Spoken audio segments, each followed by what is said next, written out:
이렇게 시작이 되고 있습니다.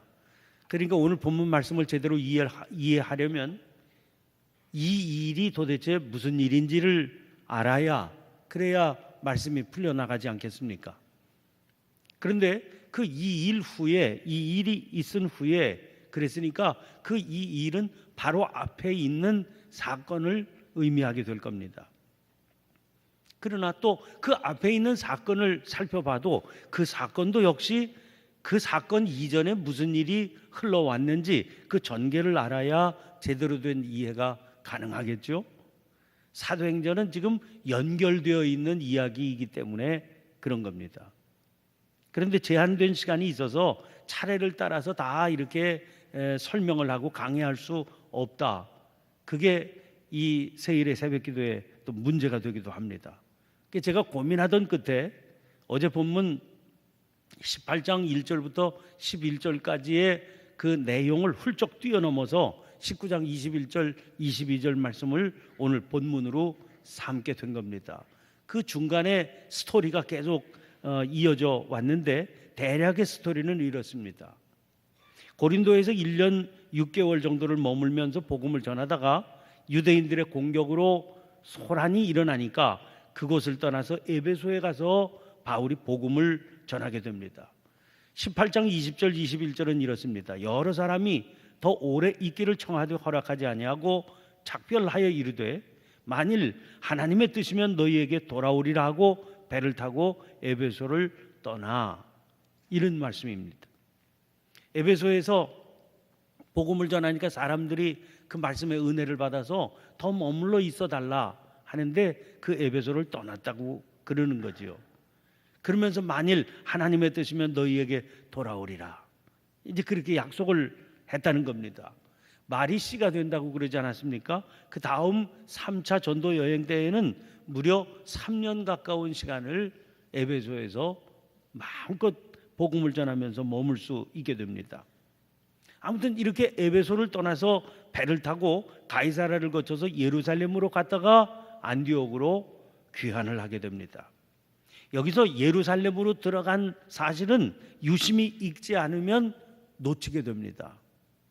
이렇게 기록이 되어 있기 때문에 그래요. 18장 22절입니다. 가이사라에 상륙하여 올라가 교회의 안부를 물은 후에 안디옥으로 내려가서, 그러니까 여기 등장하는 올라가 교회의 안부를 물었다, 이게 예루살렘에 들렸다는 말이에요. 그럼 왜 이렇게 간단하게 언급하고 지나갔겠습니까?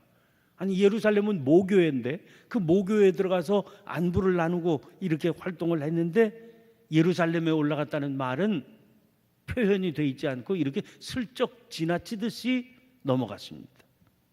왜 이런 표현이 이루어졌을까 하는 겁니다. 바울이 그때까지도 모교회인 예루살렘 교회로부터 제대로 된 인정을 받지 못하고 있었다, 그런 증거입니다. 예루살렘 교회는 그에게 그러면 지금 1차, 2차 전도 여행을 이렇게 했다고 그러는데 한번 보고나 들어봅시다 라든지, 얼마나 수고했느냐, 뭐 위로회라도 한번 가져보자, 이런 모임도 주선해 주지 않았던 거죠. 그러나 바울은 자기가 할 도리를 지켜서 그 모교회를 찾아가서 인사하고 안부를 묻고 안디옥으로 귀환을 하게 됩니다. 이게 2차 전도 여행의 마지막입니다. 시간은 한 3년 정도 시간이 소요가 됐고 전도 여행을 한 거리는 한 3,000km 정도 됩니다. 그리고 이어서 그 다음 절인 18장 23절이 이렇게 됩니다. 얼마 있다가 떠나. 이게 3차 전도 여행의 시작이에요. 2차 전도 여행하고 돌아오자마자 조금 있다가 다시 또 떠나게 됩니다. 전도 여행을 떠나는 겁니다. 사도행전의 기록으로 보면 이때 18장 23절부터 시작된 3차 전도 여행은 21장 26절까지 횟수로 약 4년여가 걸리는 여행을 떠나게 되는 겁니다. 이 3차 전도 여행의 코스를 살펴보면 대체로 2차 전도 여행의 코스와 같아서 마치 목회 신방과 같이 여겨집니다. 그런데 그 여행의 중심지가 아시아주였습니다. 그리고 아시아주의 수도가 에베소입니다. 그래서 주로 4년여라고 그랬지만 많은 시간을 에베소에서 활동하게 되는 겁니다. 자, 안디옥을 출발한 바울은 갈라디아, 부르기아를 거쳐서 드디어 다시 에베소에 입성하게 되지요. 그때 에베소 교회는 아볼로가 목회를 하다가 고린도로 떠나 있던 그런 상황입니다. 바울이 에베소에 도착해서 성도들의 영적인 상황을 점검을 해보니까 이 에베소의 성도들은 요한의 세례, 다시 말해서 회개의 세례만 알 뿐이지 성령이 계시다고 하는 사실도 들어보지도 못한 그런 상태였습니다. 그래서 그들에게 주 예수의 이름으로 세례를 베풀고 안수하니까 성령의 역사가 나타나더라는 겁니다. 19장 8절부터 10절까지 말씀입니다. 바울이 회당에 들어가 석 달 동안 담대히 하나님 나라에 관하여 강론하며 권면하되 어떤 사람들은 마음이 굳어 순종하지 않고 무리 앞에서 이 도를 비방하거늘 바울이 그들을 떠나 제자들을 따로 세우고 두란노 서원에서 날마다 강론하니라. 2해 동안 이같이 하니 아시아에 사는 자는 유대인이나 헬라인이나 다 주의 말씀을 듣더라. 그러니까 여기 기록된 기간만 따져도 2년 3개월 아닙니까? 지금으로 보면 2년 3개월 별것 아닌 시간입니다.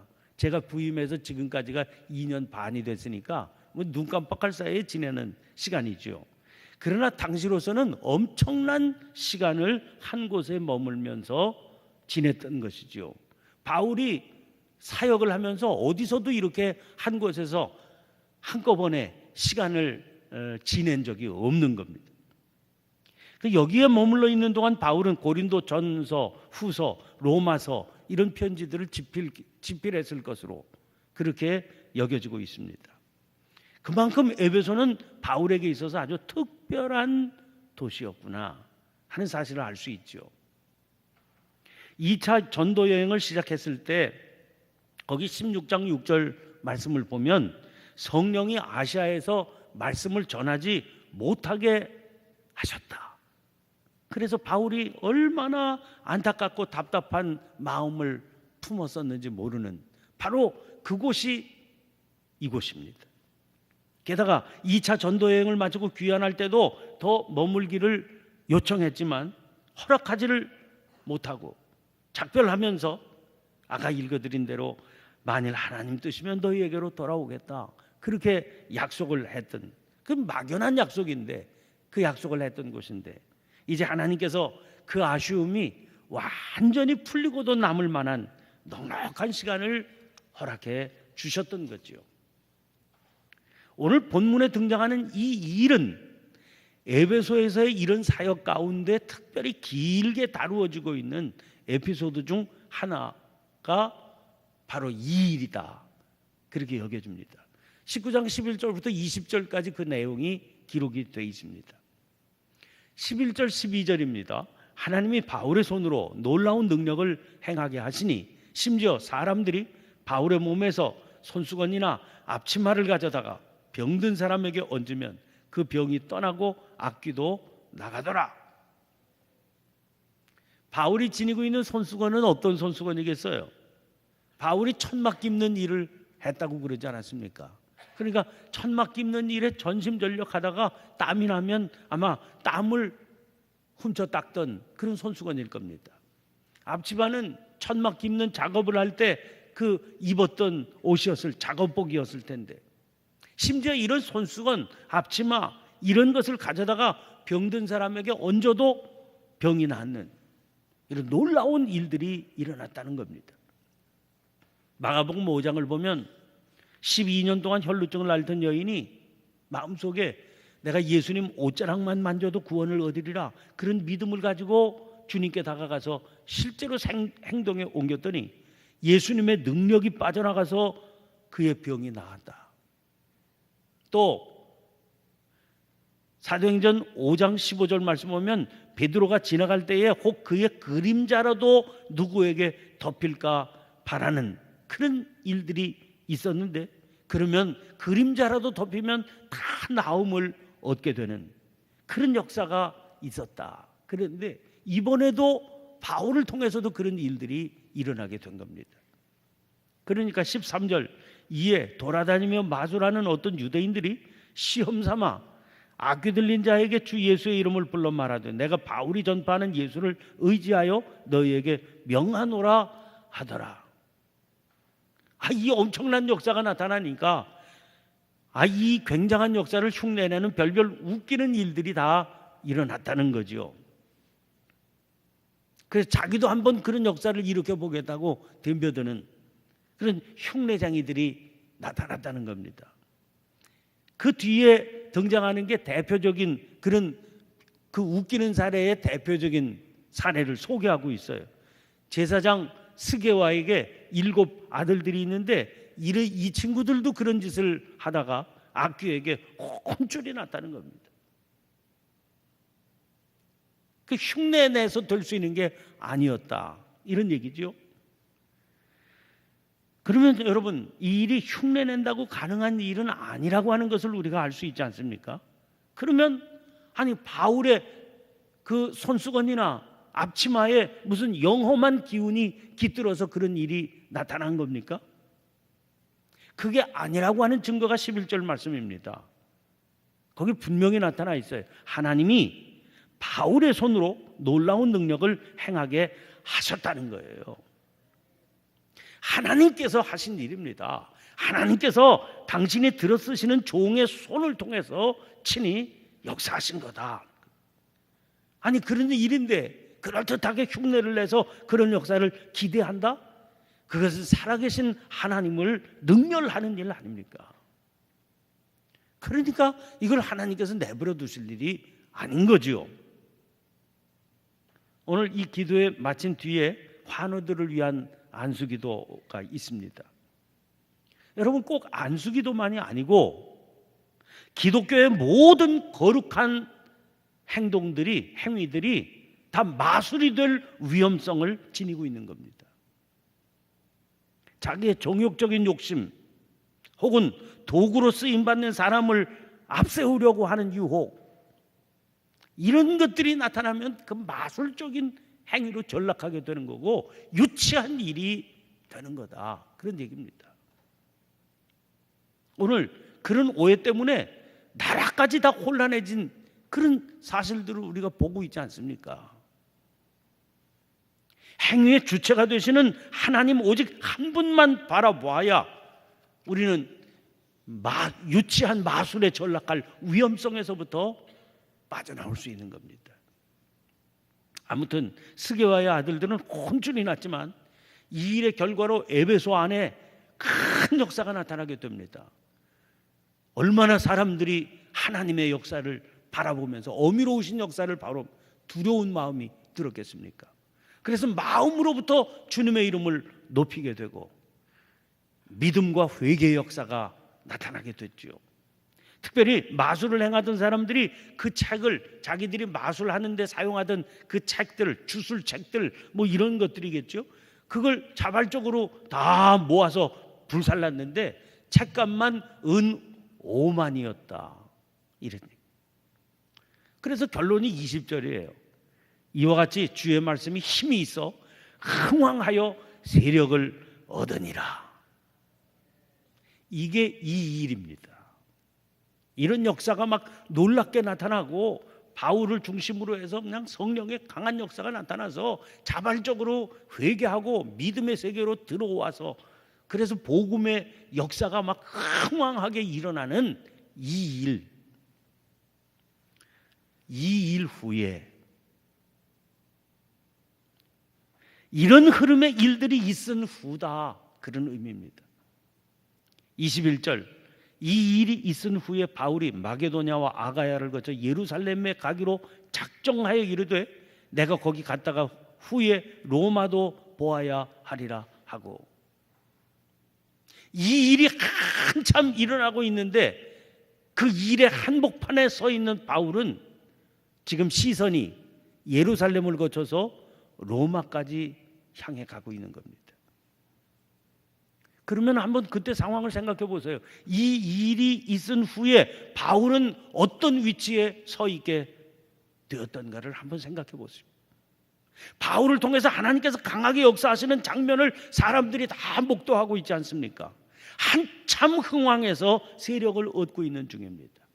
이미 2차 전도 여행 때 사람들이 바울에게 더 머물러 있어 달라 그렇게 요청했을 때를 생각해 보면, 그리고 하나님께서 3차 전도 여행을 시작하게 하셔서 에베소에 머물러서 근 3년간의 시간을 총력을 쏟아서 복음을 전하고 목회를 했던 걸 생각을 해보면, 지금 에베소에서 바울의 위치가 어떤 위치에 도달해 있는지를 상상하실 수 있지 않습니까? 한참 흥왕해서 세력을 얻고 있는 중인데 그 중심에 지금 바울이 있는 겁니다. 지금까지 전도자의 삶을 살아오면서 숱한 고비를 넘겨가며 수고와 희생으로 점철되었던 그런 바울의 생애 아닙니까? 그런데 그 모든 수고와 희생을 다 잊어버릴 수 있을 만큼 위로와 힘을 공급받고 있는 그런 상황인 겁니다. 그런데 지금 바울이 시선을 돌리고 향해서 가야 되겠다 마음 먹고 있는 예루살렘은 어디입니까? 이미 그 예루살렘이 바울에 대해서 어떤 태도를 지녔는지 살펴보지 않았습니까? 18장 22절이었죠. 가이사랴에 상륙하여 올라가 교회의 안부를 물은 후에 안디옥으로 내려가서 에베소에서는 이렇게 인기를 얻고 있고 바울을 한 번이라도 더 붙들고 있으려고 그렇게 모시고 있는 그런 입장인데, 예루살렘은 거들떠도 보지 않는 그런, 예루살렘 교회가 바울에 대해서 이토록 냉담한 그런 분위기 아닙니까? 그런데 바울은 이런 상황에서 그 예루살렘으로 가기 위해서 자리가 잡혀 있고 지금 한참 흥황하여 세력이 일어나고 있는 에베소를 떠나야 되겠다, 그렇게 마음 먹었다는 겁니다.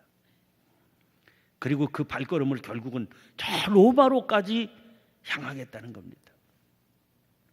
그 바울은 왜 예루살렘으로 갈 마음을 먹었겠습니까? 제일 중요한 이유 중에 하나가 이방 교회에서 예루살렘 교회를 위해서 모금한 구제금을 전달해야 되겠다는 거예요.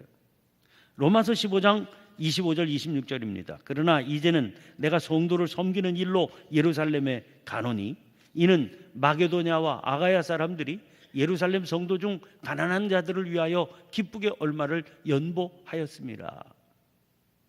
자기를 동역자로, 제대로 된 동역자로 받아들여 주지도 않는 냉담한 예루살렘 교회를 위해서 바울은 자기가 다 설립한, 자기가 중심을 이루고 있는 이방인 교회들을 독려해서 구제금을 모은 겁니다. 여기 기쁘게 얼마를 연보했다, 그렇지만 우리가 내용을 알고 있어요. 이 아가야에 있는 교회들, 고린도 교회를 중심으로 한 그 교회들은 마게도냐에 있는 교회들과는 다르게 소극적이었습니다. 연보하는 일에 별로 마음을 쏟지 않았어요. 그런 교회들을 향해서 얼마나 질책하듯이 독려하면서 그러면서 구제금을 거둔 것 아닙니까? 그거 그러니까 사람 편에 보내도 되는 겁니다. 직접 그 구제금을 전달하러 에베소를 떠나 예루살렘으로 가겠다는 겁니다. 그리고 그 이후에는 로마에까지 진출해서 복음을 전하겠다는 겁니다. 우리가 나중에 읽게 되는 거지만 결국 바울은 로마로 가기는 갑니다. 정상적인 선교사의 모습으로 가는 게 아니라 포승줄에 묶여서 죄수의 몸이 되어서 로마를 방문하는 자기의 꿈을 이루게 되는 겁니다. 자, 여기서요, 우리가 새롭게 만나게 되는 또 하나의 벽이 있습니다. 그것은 안이함이라고 하는 벽입니다. 악한 상황이 계속되면 우리는 그걸 위기라고 말하죠. 그러면 평안한 삶이 계속되면 그걸 뭐라고 해야 되겠습니까? 심각한 위기라고 해야 됩니다. 데살로니가전서 5장 3절 말씀 보면 그들이 평안하다 안전하다 할 그때에 임신한 여자에게 해산의 고통이 이른 것 같이 멸망이 갑자기 그들에게 이르리니 결코 피하지 못하리라. 그렇게 말씀합니다. 왜 평안하다 안전하다 할 그때의 멸망이 이른다고 말씀하셨을까요? 아니함은 진정한 우리의 삶의 비전인 땅끝을 향하지 못하게 만들기 때문에 그렇습니다. 그래서 현재에 머물게 만드는 겁니다. 현재의 발목을 붙들고 마는 겁니다. 그런데 바울이 이 벽을 과감히 넘었다는 겁니다. 벽을 넘어 땅끝까지 아닙니다. 사실 엄격히 말하자면 바울이 넘었다기보다는 하나님께서 넘게 만드신 거지요. 그가 한 일은 넘기 위한 준비를 했을 뿐입니다. 그는 자기 앞에 있는 이 아니함이라고 하는 벽을 넘기 위해서 자기를 돕는 사람들을 미리 마게도냐로 보내 떠날 준비를 갖추었다는 겁니다. 오늘 본문 뒤에 23절을 보면 그때쯤 되어 이런 말로 시작이 되고 있습니다. 그때쯤 되어 이 도로 말미암아 적지 않은 소동이 있었으니, 이제 동역자들을 마게도냐로 보내서 자기가 이제 마게도냐로 뒤쫓아갈 준비를 해서 그 마게도냐를 거쳐서 예루살렘으로 가야 되겠다. 자기의 그런 꿈을 이렇게 실천에 옮길 준비를 갖추니까 저절로 에베소에 소동이 일어났다. 바울은 이 소동을 신호탄으로 받아들인 겁니다. 그래서 20장 1절에 소요가 그침에 바울은 제자들을 불러 권한 후에 작별하고 떠나 마게도냐로 가니라. 그렇게 말씀하고 있습니다. 여러분, 편안하고 안이한 삶에 대한 유혹은 누구에게나 있습니다. 누구라 할지라도 이런 삶을 원하지 않는 사람이 어디에 있겠습니까? 그런데 문제는 그 벽에 갇히게 되면 우리는 땅끝을 향할 수 없게 되는 겁니다. 하나님께서는 그 벽을 강권적으로 부수셔서 땅끝을 향하게 하십니다. 문제는 우리가 그 하나님의 역사에 어떻게 순종할 것이냐 하는 것이죠. 하나님께서 이렇게 벽을 부서뜨리시는데도 불구하고 안이한 지금의 삶에, 평안한 지금의 삶에 발목이 붙들려서 그냥 주저앉으려고 하는 사람들이 얼마나 많이 있는지 알 수가 없습니다. 멸망의 지름길을 타는 거죠. 여러분, 땅끝을 보며 살아야 됩니다. 하나님께서 가게 하시는 그 땅끝을 품고 살아야 됩니다. 그러면 그 벽을 부수어 넘기시는 하나님의 손길을 깨닫게 될 수 있고, 그래서 땅끝을 향하며 살아가는 삶을 살아갈 수가 있는 겁니다. 주님께서 영안을 열으셔서 우리로 하여금 지금 있는 삶의 평안함이 오히려 벽에 갇힌 삶이며 가야 할 모험적인 미래가 땅끝에 있음을 보게 하시는 그런 은혜가 저와 여러분들에게 있게 되시기를 간절히 축원합니다. 그리고 그 순례 도성에서 매일매일 주께서 허락하시는 신령한 은혜를 맛보며 주와 동행하는 삶을 살 수 있는 그런 은총의 역사가 저와 여러분에게 가득하게 되시길 간절히 축원합니다. 오늘 주신 말씀을 기억하며 간절히 기도하십시다. 혼란스러운 조국의 상황을 주님 앞에 내어놓고 또 기도하시기를 바랍니다. 가정과 직장을 놓고 기도하시기를 바랍니다. 오늘 내 삶의 내용을 주님 앞에 드리면서 기도하시기를 바랍니다. 우리 부르셔 나눠드린 것처럼 많은 기도의 제목이 있는데 성령께서 기도하게 하시는 그 제목을 따라 자유롭게 기도하시고 자유롭게 돌아가시기를 바랍니다. 우리 함께 주여 힘차게 한번 외치고 통성으로 기도하겠습니다. 주여!